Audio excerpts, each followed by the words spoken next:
Awesome.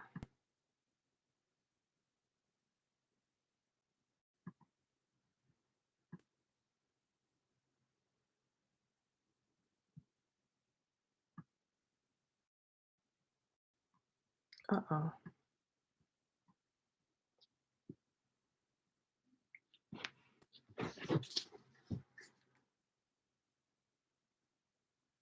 Okay. So I am live. Good afternoon, everybody. I hope that everyone is having a wonderful, wonderful day. I am a very passionate reader, avid reader, I guess I could say. I love just having books around me. I learned quite a while ago from Ty Lopez that you can gain so much knowledge that you don't always have to read a book from front cover to back cover in order to gain some gems, if you will, from it. Not to say don't. The point is that you don't have to do all of the some people get, I think, intimidated by the idea of reading a book from front to back, and so they never pick it up. So one of the things that I want to start doing that I'm doing, I don't want to start. One of the things that I'm doing is I'm going to start reading. I'm going to be reading some of the books that I enjoy or that caught my attention and sharing it with you all. Um I don't know how I'm gonna do it, if I'm gonna stick with one book at a time or just kind of jump through chapters from different books. I love going to the library. The library is so cool to me because it's like a candy store, but with books. I got a bunch of really good books. I think they're good books. Um, from the library the other day, and so I said, let me just jump on into these books. So the one that resonated with me, um that I'm going to read from today is called Stop Doing That Shit. Excuse my French, I'm working on my cursing, but that's the name of the book. It's called Stop Doing That Shit in Self got a bit of a cold, in Self-Sabotage and Demand Your Life Back. And this is by Gary John Bishop. He's also the author of Self. So again, I'm working on my language, but I got to use it for the purpose of this book. Okay. So let's go ahead and just jump right in. I'm just going to read the first chapter. And my hope is whether you listen to the whole thing, you listen to some of it, that you take something and you apply it. Maybe it'll make you pick up the book, maybe it'll make you pick up another book. Doesn't really matter as long as you are feeding yourself some with some stuff that can help you out with your life. So, I'm saying hi to everybody in advance. I'm streaming to 3 different platforms right now. So, that's why I'm looking all around my screen like this, right? So, in your day-to-day life, you are for the most part on autopilot. Someone once asked me, what's at the core of every human being? Bullshit, I replied. There were a few nervy moments of shoegazing silence, followed by a gust of swirly, disjointed questions. Ease. Apparently, they were expecting some new age metaphysical answer about untethered spirit or essence of ancient forests or particles of distant stardust sprinkled with fairy juice.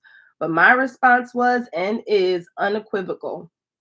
In my experience of people, yes, I'm people too, as are you. If you set aside all of the positivity and hope, there is quite clearly a whole other animal lurking below the surface. A conversational bullshit, if you will. I'm sorry, a conversational bullshit, if you like. Something not quite as empowering or comforting as we all like to believe. Not evil or nefarious, but rather something more akin to cynical, constraining, repetitive, and ultimately unfulfilling. The kind of stuff that undermines a life, sabotages it, to be precise. This wee book is my take on finally uncovering and transforming constantly sabotages your life. overwhelmed, overworked, paused, bored, broke, too analytical, lacking confidence, uninspired, disconnected, on the wrong path, headed in the wrong direction, bottomed out, mired in the past, worried about the future, disappointed, afraid, untrusting, unforgiving, suspicious, angry, frustrated, or just plain stuck in a cycle. I'm your guy, and these are your pages.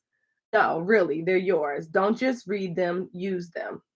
Let's get to the blackened heart of that bullshit, then root it out. In my last book, Unfuck Yourself, Get Out of Your Head and Into Your Life, I wrote about constant internal chatter that we all deal with.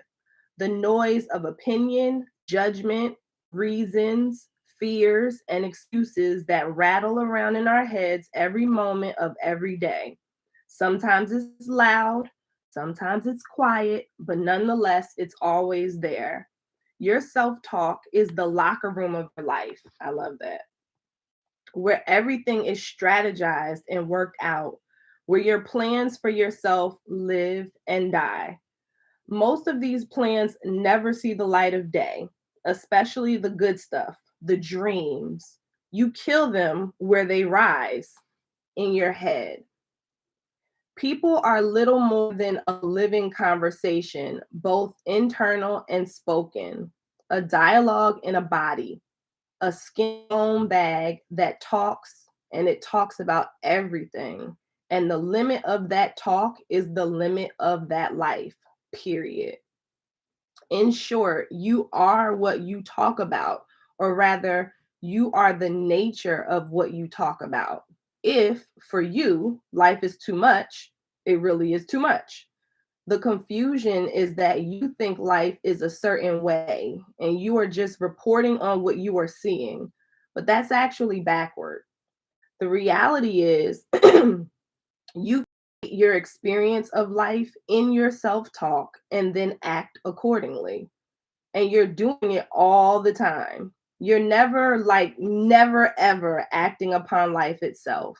What you are acting on is your opinion of life.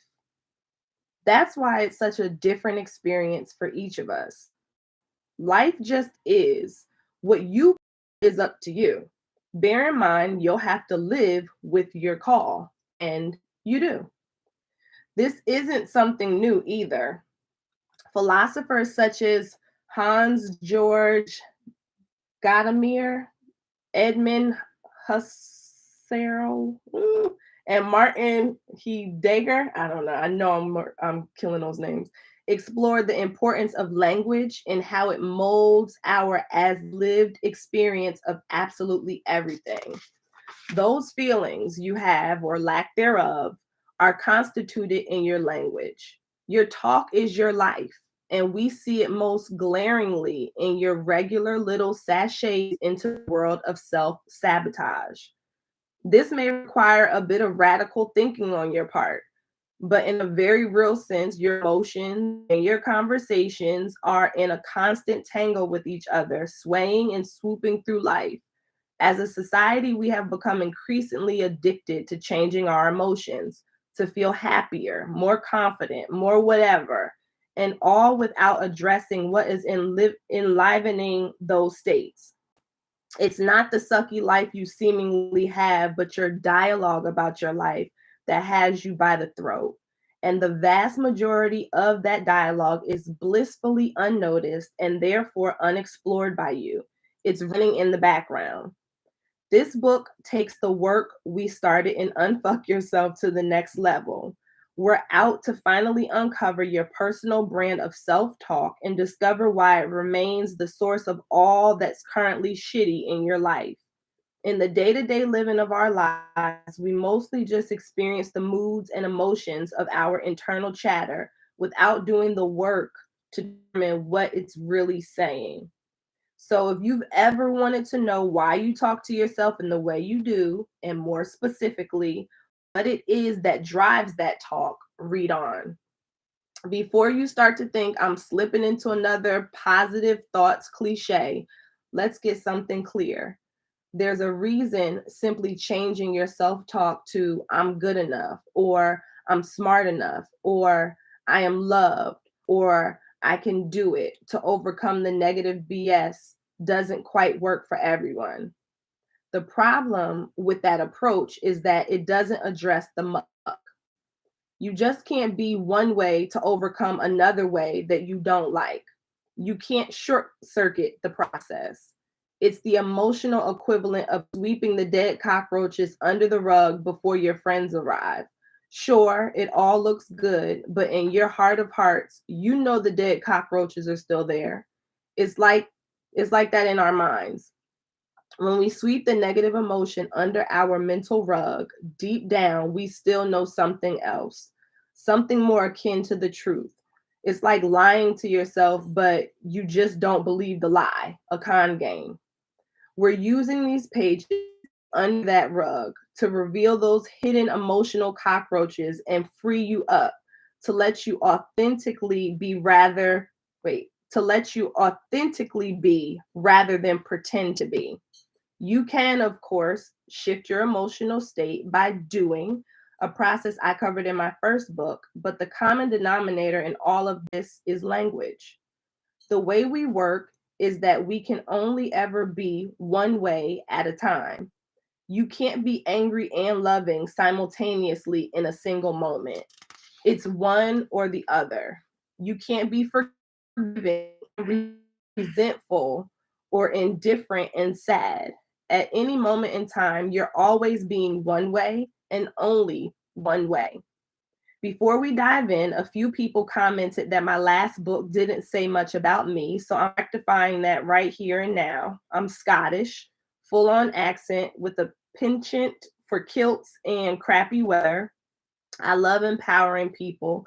My life's work is to give people something that might allow them to change their lives better.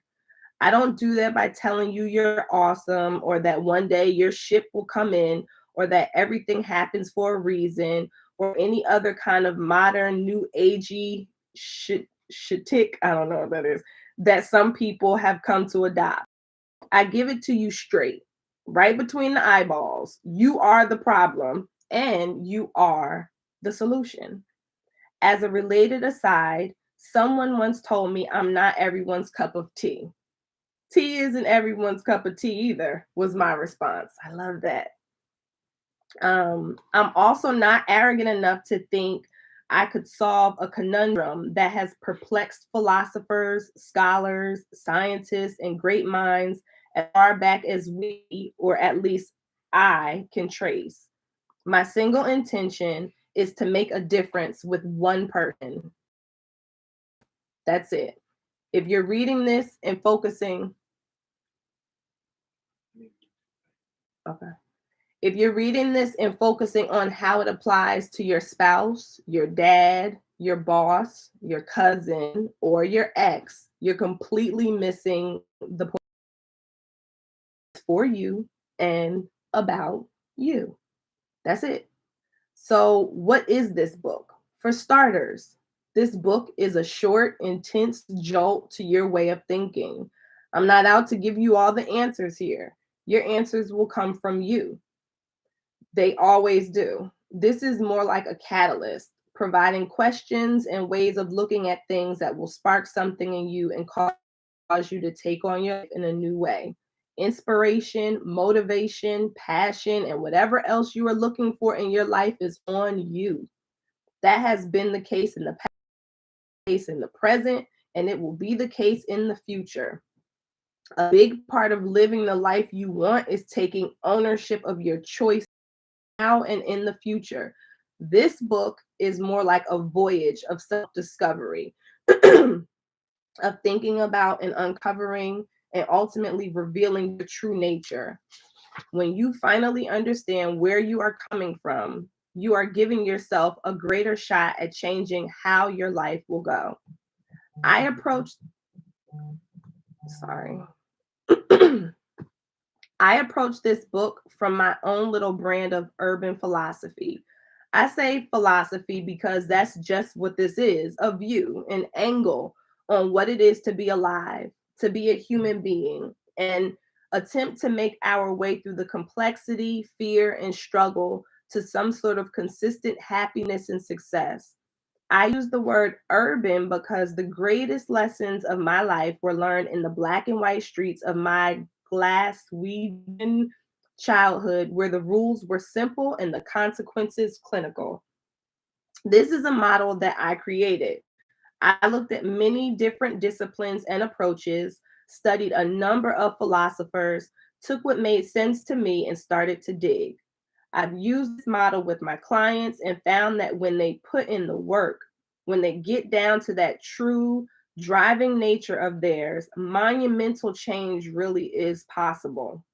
What I've come own wiring to understand your self-sabotage so that you have real pathways so that you have real pathways to spring free from the morass of what you have become and experience the freedom to take yourself on once and for all. To do that, you might have to push through some initial confusion and disagreement, and that's okay. Be aware that much of what I say here might be counterintuitive to the way you currently see yourself. That's kind of the point. This book has curse words in it, just like the last one, and most likely the next one too. I like curse words. They sprinkle much needed life into the otherwise jaded landscape of our everyday talk. If you can't handle a few choice explicit, why can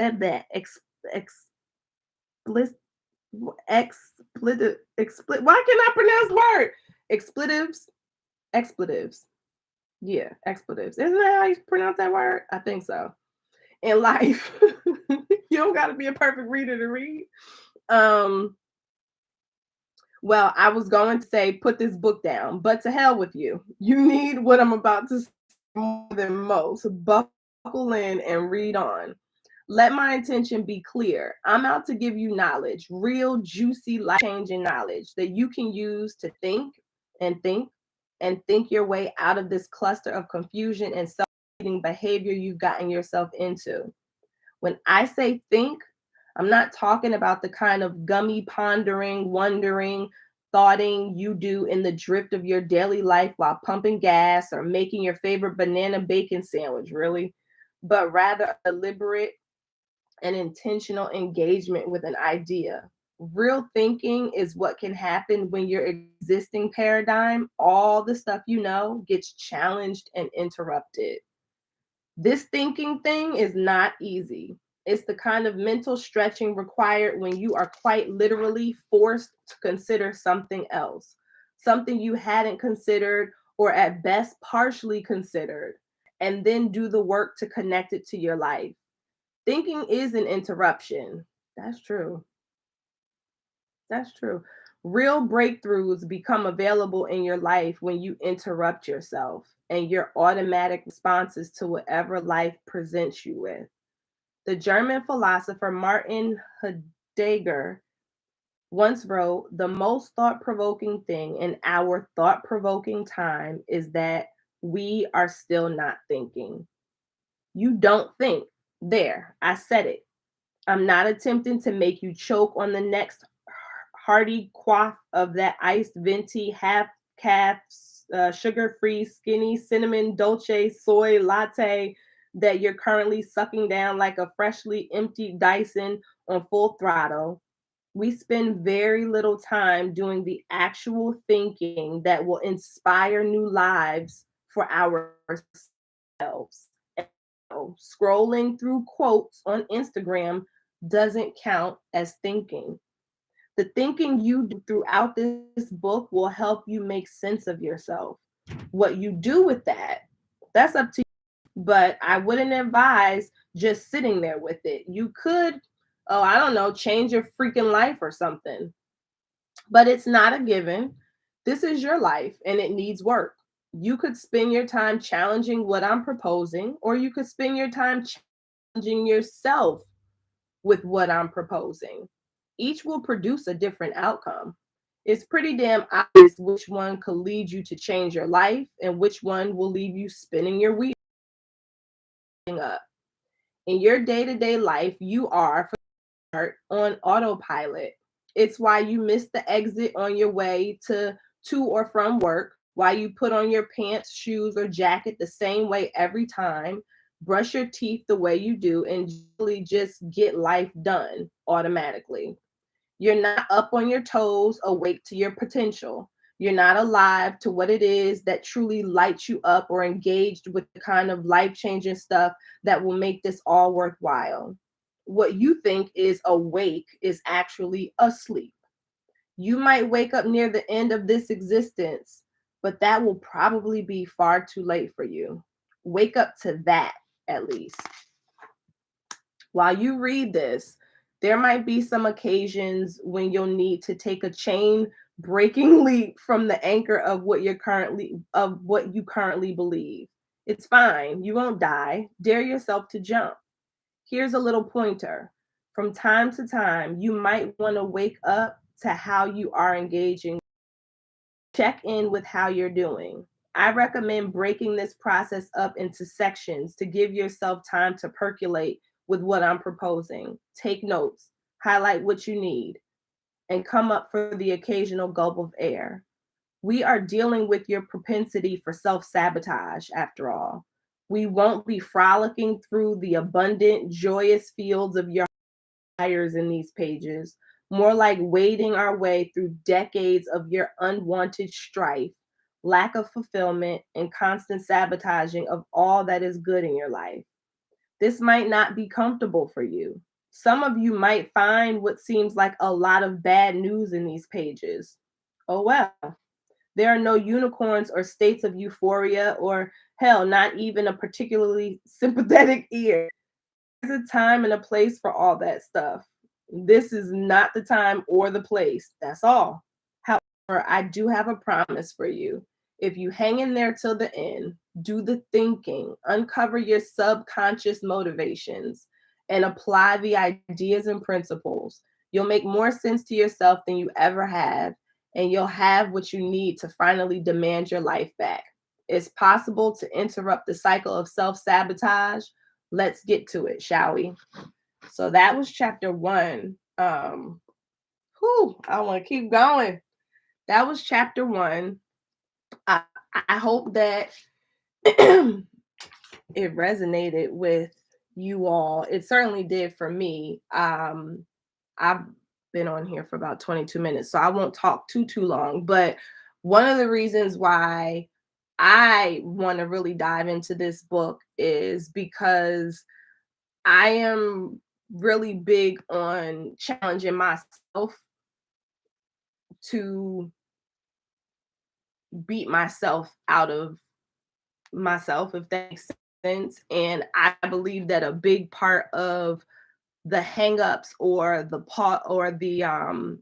the cycles that I experience in my life are obviously the result of my choices, and my choices are the result of my habits, my routines, which are the result of my thoughts, whether I'm actively thinking about it or they've just been there for so long. And the times that I have really delved into challenging my own perspective on stuff, some of the stuff remains. Some of the things I challenge, I still keep. But there's been a lot of things about myself, a lot of the way that I perceive things, a lot of my perspective that when I really sat and challenged it, I changed my viewpoint. So it's kind of like if I have the proof that there are things I think that I don't really think, then how much other stuff that I think is there that I don't really think. You know what I'm saying? And um, I'm really looking forward to seeing where things go with that book. I will come back in here. I don't know. Maybe I'll do this once a week. I don't know. But every time that I read a new chapter in the book, I'll just go live. And those of you who want to take a listen to it, you are more than welcome to join me. So I hope that everybody has benefited in some way, shape, or form. I hope that you are enjoying your day. Like I said, I wish you all a wonderful, happy, healthy, exciting, thought provoking, um, blessed day, and I will see you all later. Bye bye bye.